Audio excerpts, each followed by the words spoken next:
지난주 월요일에는 저희랑 신앙생활을 하시던 장근영 목사님이 장례 예식에 다녀왔습니다. 정말 비바람신이 들어가는 곳에서 인생 또 호모를 느꼈습니다. 갑작스러운 사고로 돌아가신 장근영 목사님 생각할 때 너무나 마음이 아프고 더 깨어서 기도하고 또 사랑하고 함께 살아야 했다는 생각이 들었습니다. 또 이번 주 목요일, 금요일, 토요일은 정말 전 세계에서 미국에서, 호주에서, 영국에서, 스위스에서, 독일에서, 한국에서 우리 한국의 남북한의 통일을 위해서 그렇게 한 60명 정도가 모여서 정말 세계를 움직이시는 한국 세계 기독교를 움직이시는 그런 교회를 움직이시는 분들이 모여서 우리 한국의 통일을 위해서 고민하고 애쓰는 것을 밤 2시까지 얘기를 하는 그런 정말 힘든 여정이었지만 정말 또한 새로운 깨달음을 주는 시간이었습니다. 우리 장근영, 우리 집사님을 위해서 기도해 주시고 함께 선생님 주신 우리 성도님들께 진심으로 감사를 드리고 우리나라의 통일을 위해서도 여러분들 많이 기도해 주시기를 바랍니다. 네, 저는 오늘 우리 주님께서 오실 때까지 라는 제목으로 함께 은혜를 나누고자 합니다. 성경에 나오는 인물 이외에 기독교 역사상 가장 중요한 인물을 한 분을 택하라고 한다면 우리가 어거스틴을 말할 수가 있습니다. 우리 성경 이외에 성경 다음으로부터의 성도들의 그러한 역사를 우리가 기독교 교회사라고 하는데 그때부터 AD 100년부터 2010년 지금까지 15년 지금까지 그 한 인물을 택하라고 한다면 우리가 어거스틴을 택할 수 있는데요. 이분은 354년에서 430년까지 사신 분이신데 정말 하나님의 말씀을 깊이 묵상하고 변화된 가운데 정말 하나님의 진리를 로마 세계에다가 철학과 법률이 또한 문화가 횡행하고 있는 바로 인간들의 지식이 만연하고 있는 그 세상에 그 땅에 하나님의 복음 진리를 전하려고 했던 그런 분입니다. 세상에 어렵다고 힘들다고 우리가 얘기할 건 아닙니다. 그리고 수많은 환경이 변했다고 얘기할 건 아닙니다. 그런 상황 속에서도 우리가 하나님의 복음 진리를 위해서 기도하고 애쓴다면 바로 그러한 또 길이 열리게 되는 줄 믿습니다. 오늘 이 어거스틴 그런 사람이었습니다. 이분이 쓴 책들이 이제 많이 있지만 그 중에서 대표적인 것이 고백록과 신국록 그리고 삼위일체론입니다. 하나님의 구성에 대해서 하나님의 다스림에 대해서 쓰신 것이 신국록이고 삼위일체론은 성부, 성자, 성령 하나님이 어떻게 관계를 가지시고 그분들이 어떤 분이신가를 이제 쓴 책이 삼위일체론입니다. 굉장한 고전입니다. 그런데 좀 그래도 평이하다고 생각하는 것이 바로 그분의 삶을 고백한 그런 책이 고백록입니다. 근데 이 고백록은 어떻게 크리스천이 되었는가를 자기가 고백하고 있지만 굉장한 인생론이기도 하고 있지만 신앙의 책이기도 하지만 이 13챕터로가 이제 13권으로 되어 있는데 그 중에서 1권부터 10권은 자기의 인생을 기록하고 있습니다. 근데 11권부터 13권의 내용들은 이 영원한 시간과 영혼에 대해서 이제 그가 굉장한 신학적인 그런 성찰을 기록하고 있습니다. 그래서 끝부분은 이렇게 쉽지가 않습니다. 그런데 이 11장 20절에서 이 어거스틴이 11권 20장에서 굉장히 중요한 얘기를 하는데 어거스틴이 세 가지의 시간에 대해서 이제 언급하고 있습니다. 어거스틴은 시간은 오직 현재만이 존재한다 이렇게 주장을 합니다. 과거의 일의 현재, 현재의 일의 현재, 미래의 현재라고 하는 세 시간이 존재한다고 하는 것입니다. 그러므로 우리 인간들은 항상 현재만을 살아간다 이렇게 이제 어거스틴은 주장하고 있습니다. 과거의 일의 현재는 기억이라는 것입니다. 기억을 통해서 그 사람을 혹은 그 사건을 오늘 우리가 새롭게 경험하게 되는 것입니다. 현재의 일의 현재는 지금 우리가 만나는 사람들과의 그런 얼굴을 대면하면서 갖는 그리고 직관적인 그러한 우리들의 모습이라는 것입니다. 사람을 만나면서 대화하고 만날 때 어떤 느낌이라는 것이 있고 바로 그것을 우리가 생각으로 정리하는 것이 직관이라고 할 수 있죠. 미래의 현재는 기대라고 하는 것입니다. 이 기대라고 하는 것은 어떠한 소망이 담겨져 있는 그런 것이라고 할 수 있죠. 오늘 본문에서 예수님의 동생인 야고보는 주님께서 오실 때라는 말을 사용하고 있습니다. 주님께서 오실 때라고 하는 이 말은 기대라고 할 수 있습니다. 어거스틴의 표현을 들면 미래로서, 미래 현재로서의 그런 기대라고 할 수 있습니다. 대강절은 이미 오신 우리 주님께서 바로 또한 우리 주님의 오실 날을 기다리고 있는 그런 절기라고 말씀드렸습니다. 이미 우리 10년 가운데 오셨지만 그 주님이 새롭게 경험되는, 다시 우리 가운데 오시는 그 주님을 바라보는 절기라고 할 수 있습니다. 이미 오신 과거의 예수님, 기억으로 우리가 만날 수 있는 그 예수님, 성경을 통해서 만날 수 있는 그런 예수님, 그리고 오늘 현재 우리 가운데 현존에 계시며 임재에 계시는 우리의 직관으로 우리가 그래서 기도할 수 있는 그런 주님이 계십니다. 그리고 나의 말씀하시는 그 주님을 우리가 또 깨닫게 되는 것입니다. 동시에 다시 오실 미래의 주님을 우리가 기대 가운데 사모하며 기다리는 절기. 대강절. 야고보는 이 기다림을 참고 견디라는 말로 갖고 말하고 있습니다. 참고 견뎌라. 그러므로 형제자매 여러분, 주님께서 오실 때까지 참고 견디십시오. 이 말을 거꾸로 읽으면 주님 오실 때까지 참고 견디지 못하는 그러한 현상들이 일어난다는 것입니다. 주님께서 오시기 전에 세상은 불의가 가득할 것이라는 것입니다. 고난이 올 것이라는 것입니다. 생각하지 못했던 고통이 다가올 것이라는 것입니다. 그때 알곡과 가라지를 나누듯이 그렇게 나눠지는 그런 때가 올 것이라는 것입니다. 그러므로 그것에 대해서 정말 하나님께서 택하심을 받은 참된 알곡과 같은 성도들이여, 너희들은 참고 인내하라. 오래 참고 인내하라 말씀하는 것입니다. 오래 참기라는 것은 무엇입니까? 어떤 잘못에 대하여 성급하게 보복하지 않는 자제심을 의미하는 것입니다. 오래 참는 것입니다. 잘못에 대하여 성급하게 보복하지 말라는 것입니다. 누가 왜 올것 때렸다고 해도 바로 올리지 말라는 것입니다. 하나 더 대라는 것입니다. 성급하게 즉흥적으로 보복하지 말라는 것입니다. 자제심, 인내인 것입니다. 오늘 그 오래 참음과 더 나아가서 같이 어우러질 수 있는 그런 말이 견딤이라는 단어인 것입니다. 오늘 견뎌라, 참고 견디십시오. 이 견딤은 또 다른 인내의 한 모습입니다. 고난과 고통에 압도되거나 지지 않는 것을 바로 인내, 견뎌냄이라고 하는 것입니다. 여러분들 얼마나 우리가 나그네 생활하면서 독일 땅에 살면서 여러분들이 가지고 있는 그러한 익숙한 환경이 아니기 때문에 얼마나 어렵고 힘듭니까? 말이 힘들죠. 또한 사람들이 생각하는 것이 얼마나 다른지 모릅니다. 정반대가 너무나 많습니다. 얼마나 힘든 일이, 얼마나 어려운 일들이 많이 있습니다. 이런 것들이 우리가 이 살아가는데 어떨 때는 올무가 되기도 합니다. 그리고 서로 사랑해야 될 성도들끼리도 이 올무를 가지고 서로 힘들게 하는 경우가 많이 있습니다. 우리들이 고난과 고통에 압도되거나 지지 않는 것, 이것이 견뎌내입니다. 여러분들 언제까지 견뎌내야 할까요? 주님이 오실 때까지, 주님께서 일하실 때까지, 주님께서 열매 맺으실 때까지 우리는 오래 참고 견뎌내야 하는 것입니다. 보복하는 것 하나님께 있습니다. 심판하시는 것 하나님께 있습니다. 우리 주님 영원한 승리자이십니다. 그분께만 승리가 있는 것입니다. 오늘 야고보는 그렇게 얘기를 합니다. 야고보 1장 2절 4절에서 나의 형제자매 여러분, 여러 가지 시험에 빠질 때 그것을 더할 나위 없는 기쁨으로 생각하십시오. 여러분은 믿음의 시련이 인내를 낳는다는 것을 알고 있습니다. 여러분은 인내력을 충분히 발휘하여 조금도 부족함이 없이 완전하고 성숙한 사람이 되십시오. 아멘. 나의 형제자매 여러분, 여러 가지 시험이 다가올 때, 시험이 다가오죠. 더할 나위 없는 기쁨으로 생각하십시오. 그런 일이 아닙니다.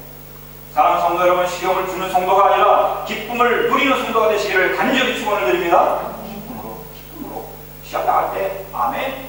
뭔가 하나님께서 좋은 일 하시려고 합니다. 기쁨으로 이겨내는 것입니다.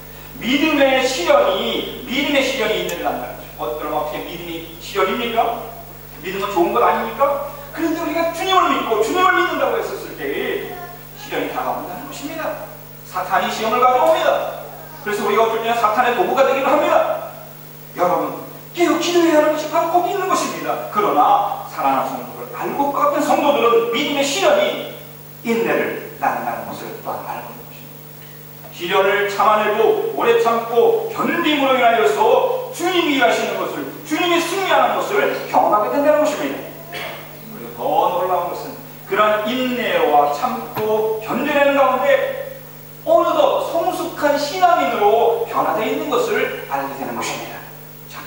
사이에 조금도 부족함이 없이 완전하고 성숙한 사람 신앙이 되어 있다는 것입니다. 오늘 야고보는 되십시오라고 이제 명령하는 것입니다. 여러분들, 우리가 얼마나 주님을 섬길 때에 기쁜 일도 많고 정말 좋은 성도들도 많이 있지만 우리가 환난 가운데 또한 나아갈 때가 많이 있습니다. 조금도 부족함이 없는 완전한 성숙한 성도가 되는 것, 인내라는 것입니다. 바울은 이 인내를 성령의 9가지 열매 중에 하나라고 했던 것입니다. 그러므로 여러분, 성령의 열매는 사랑도 있고 화평도 있지만 바로 인내라고 하는 우리를 온전히 이루는 그러한 덕목도 있는 것입니다. 고난과 시련 가운데서 주님을 기다리는 사람들, 주님이 오실 때까지 주님을 기다리는 사람들, 주님을 만나는 사람들은 오래 참고 인내한 사람들인 줄 믿습니다. 야고보는 그를 조심하라고요. 우리는 다 실수를 많이 저지릅니다. 누구든지 말에 실수가 없는 사람은 온몸을 다스릴 수 없는, 다스릴 수 있는 온전한 사람, 말에 실수가 없는 사람은 온몸을 다스릴 수 있는 온전한 사람입니다. 우리의 혀를 가장 잘 다스리는 방법은 무엇이겠습니까? 그것은 기도입니다. 기도하지 않는 사람의 혀는 생명을 죽이는 그러한 일입니다. 그게 나옵니다. 기도는 우리 혀를 온전히 다스리는 유일한 방법입니다. 그 사람이 기도하는 거 안 하는 거 하면 그 사람이 말하는 것을 들어보면 합니다. 그렇지 않으면 우리의 혀는 세상에서, 기도하지 않으면 세상에서 가장 무서운 죄악의 도구가 될 것입니다. 그래서 듣기는 속히 하고, 속히 하는 건 신중하게 하는 것입니다. 너무너무 가볍게 듣지 말라는 것입니다. 그리고 말하기는 더디하라, 신중하게 기도하고 나서 하나님께서 기뻐하실 때에 말하라는 것입니다. 우리 주님의 오심을 기다리는 사람들, 이 오래 참음과 견딤 가운데 기도로 주님을 기다리는 사람인 줄 믿습니다. 기다리는 사람, 우리 사랑하는 성도님들, 우리 주님 나에게 다시 와주시고 새롭게 경험되게 해주시옵소서. 우리 공동체 안에 와주시옵소서. 이 세상 열망 가운데 와주시옵소서. 주님을 기다리는 사람, 오래 참음과 인내가 필요합니다. 오늘 야고보의 말씀입니다. 예수님의 동생 야고보가 왜 이 행함에 대해서 이렇게 강조하고 있고 바로 이런 오래 참음과 견dim에 대해서 얘기하고 있겠습니까? 그가 머물고 있던 초대교회는 정말 고난과 단순한 갈등이 아니라 죽음이 다가오는 그러한 시간이 있었기 때문에 그런 것입니다. 야고보는 바로 이 기다림에 대해서, 우리 주님을 기다림에 대해서 이른 비와 늦은 비로 비유하고 있습니다. 보십시오. 농부는 이른 비와 늦은 비가 땅에 내리기까지 오래 참으며 땅의 귀한 소출을 기다리게 됩니다 라고 말씀하고 있습니다. 여러분, 농부들 열심히 합니다. 얼마나 열심히 합니다. 농부들이 새벽에 일어나서 다 할 일이 많습니다. 점심에 잠깐 잠을 내서 쉬고 또 할 일이 또 있습니다. 이 땅이 가져오는 일이라는 것은 얼마나 많이고 쉬지를 못합니다. 마지막에는 이 농부들이 열심히 하지만 어디를 바라봅니까? 하늘을 바라봅니다. 하늘을 바라봅니다.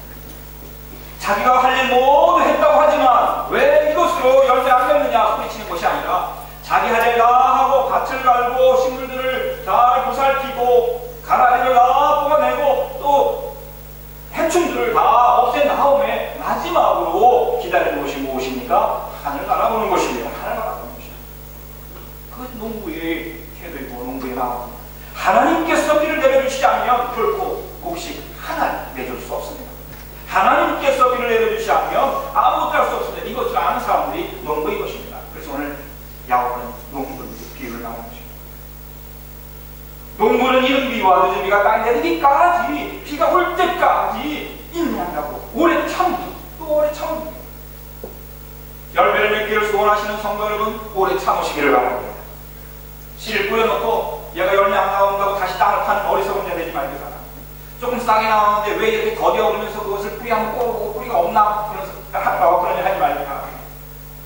하늘 바라보며 때가 될 때까지, 주님 오실 때까지, 오늘 본문의 땅의 귀한 소출을 먹기까지 오래 참으라는 것입니다. 팔레스타인에서는 4월과 9월까지는 비가 내리지 않는다고 합니다. 극심한 가뭄이 시작되는 것입니다. 그럼에도 불구하고 농부들은 땅을 가는 것입니다. 땅에다가 옥토가 되게 하고, 그리고 이제 씨를 뿌리는데 가을에 이른 비가 내립니다. 우리랑 반대죠. 가을에 이른 비가 내리게 되고 봄에 늦은 비가 내리게 됩니다. 이 두 비를 통하여서 풍성한 곡식을 얻을 수 있다는 것입니다.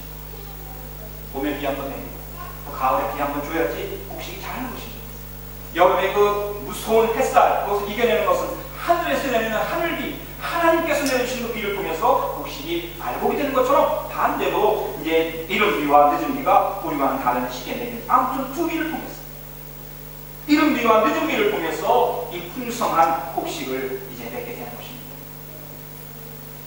땅에 귀한 소출을 얻기까지 농부들은 오래 참고 기다린다고 했습니다. 그런데 바로 이 비유의 말씀을 통해서 야고보는 주님께서 오실 때까지, 우리들의 온전한 구원을 완성하시는 그날까지 성도들은 오래 참으며 인내하며 하나님께서 내려주시는 성령의 은혜 가운데 머물러라 말씀하시는 것입니다.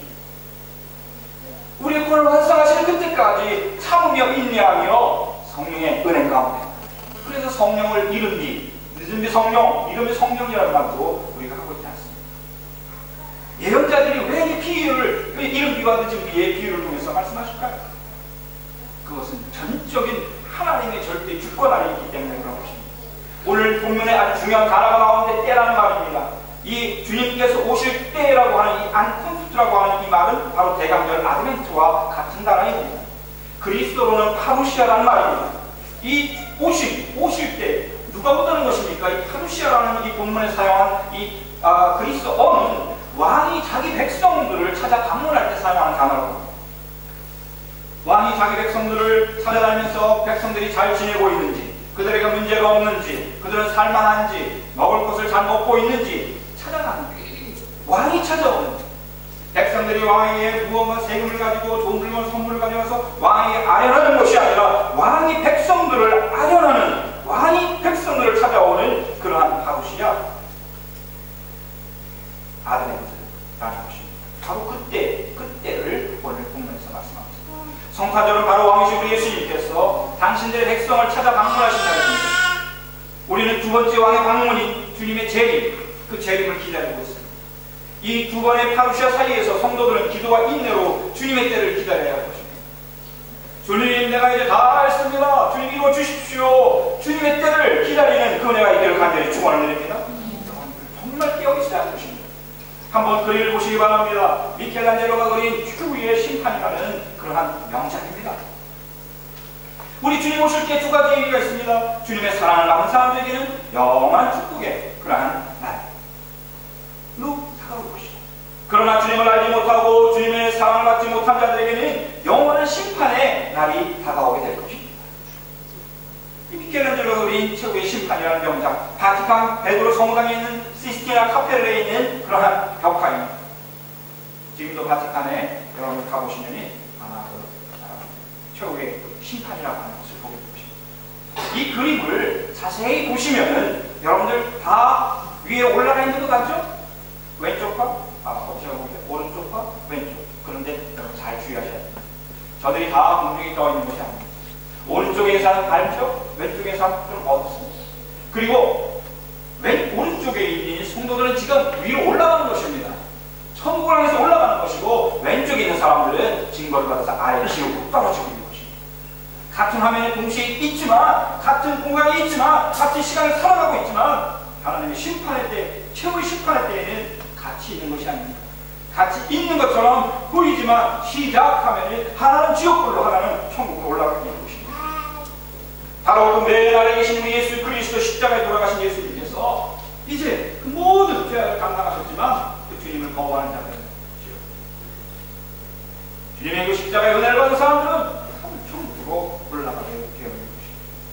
그리고 그 중심에 부활하신 예수 그리스도가 바로 젊은이로 환하게 표현되어 있습니다. 한 400명의 정도 사람들이 저기에 그려져 있다고 하는데, 저 수많은 군사들 가운데 단 분명한 것은 줄로 나눠진다는 것입니다. 반은 지옥으로, 반은 천국. 여러분, 우리 주님의 오심과 더불어 이렇게 나눠지는 그날 우리가 어디에 서 있어야 되겠습니까? 그날 주님께서 오시는 그날 우리들은 주님의 나라에 다 들어가야 할 줄 믿습니다. 야곱은 그래서 반복해 말하는 것입니다. 여러분도 참으십시오. 마음을 굳게 하십시오. 주님께서 오실 때가 가깝습니다. 점점 가까워지고 있음을 우리가 아는 것입니다. 종말의 때가 되면 세상 사람들 더 악해질 것입니다. 악할 때로 더 악해질 것입니다. 주님의 오실 때가 가까울 때, 후회할 수 없는 그 시간이 올 때 더 세상 사람들은 더 세상적으로 악해질 것입니다. 그때 하나님의 사람들 힘들죠. 그러니까 이 말씀하는 거예요. 참으십시오. 여러분들 신앙이 힘들죠. 나도 저 세상 사람처럼 타락하고 세상 마음대로 살고 싶은데 그럴 때일수록 더 마음을 굳게 하라는 것입니다. 주님 끝까지 붙잡으라는 것입니다. 주님께서 보실 때 정말 너희들이 수고하였다. 이제 내 안식에 거하였다. 고난뿐만 아니라 여러 가지 세상적인 유혹들이 얼마나 많은지 야고보 오늘 본 말씀에서는 맘모니즘, 돈의 문제에 대해서 얘기하고 돈에 대한 유혹, 매사에 돈을 중심으로 살아가는 사람들, 신앙보다는 돈이 우선되는 그런 사람들의 모습, 세상 사람들의 허망한 그런 모습들을 경계하고 5장 1절에서 6절에는 바로 그러한 돈의 문제에 대해서 유혹에 대해서 경계하셨습니다. 얼마나 구체적인지 모릅니다. 그리고 착한 사람들이 억압을 받고 소외되는 일이 일어난다는 것입니다.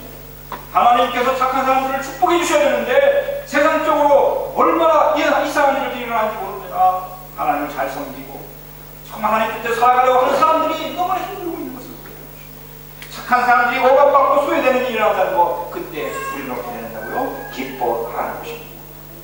주님의 오실 때가 가까이 왔다는 것입니다.